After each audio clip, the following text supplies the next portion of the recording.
name's Gordon Ricketts. I'm the director of the Arts Village. They were looking for a director. They decided it was going to work, and I applied for the position and got it. I really was never trained as a director of an arts village because there was never one. I owned my own business at one time, and my degrees are in the fine arts. So when I got this position, essentially what they did is said, okay, Gordon, you've got the job, here are the keys to your office, now go to work. So we've had, just all kinds of challenges with secretary and with staffing, challenges with enrollment management,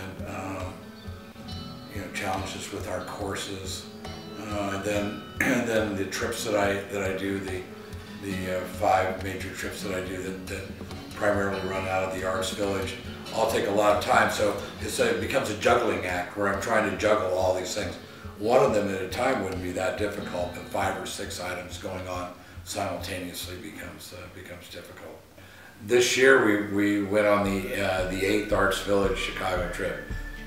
We had 36 students out of the Arts Village, and we take a charter bus and we get to Chicago early in the afternoon on a Friday afternoon, and we do the Art Institute on Saturday for a few hours, and then Sunday morning we do the Museum of Contemporary Art in Chicago, both really great venues, world-class venues.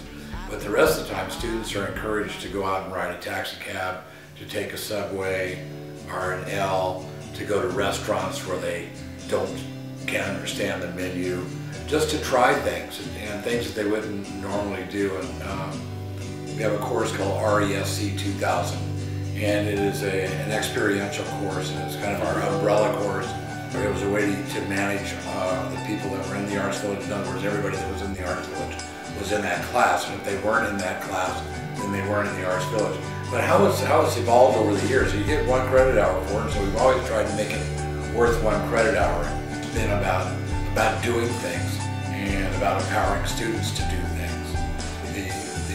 The extra and co-curricular activities that we have, I don't know, maybe 100 a semester. There is always something going on here, and it can be from movies to a craft night, visiting artists, to going out to other venues on campus and seeing what's going on out there. So you're in the Arts Village with creative writers and filmmakers and actors and painters and drawers and poets and dancers, and there are some people that are in the Arts Village that aren't majoring in the arts. They're certainly interested in the arts. So you put all those people in a pot and are in the same room or in the same area, and they talk, and they sort of this stew is created, and it can be really, really interesting. They're gonna have a tendency to be successful in college, and so that's primary. That's really primary. We like to take people to strange things.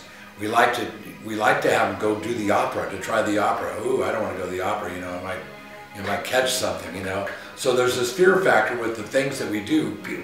We offer a lot of programs that people are a little bit afraid, or maybe a lot afraid, and they tend to push their boundaries. And I like to think that maybe one of the biggest things we do is by pushing their boundaries, where the students are empowered and they go, wow, that wasn't that bad. I can do it. I like that. Or I can drive cross country to California. I can do that now. I'm hoping that in maybe the next year or two that I will no longer be the director of the Arts Village, and that someone else will come in and bring in their own desires and build upon what I've done, or change things around to suit them. So I'm excited to see what that one happens.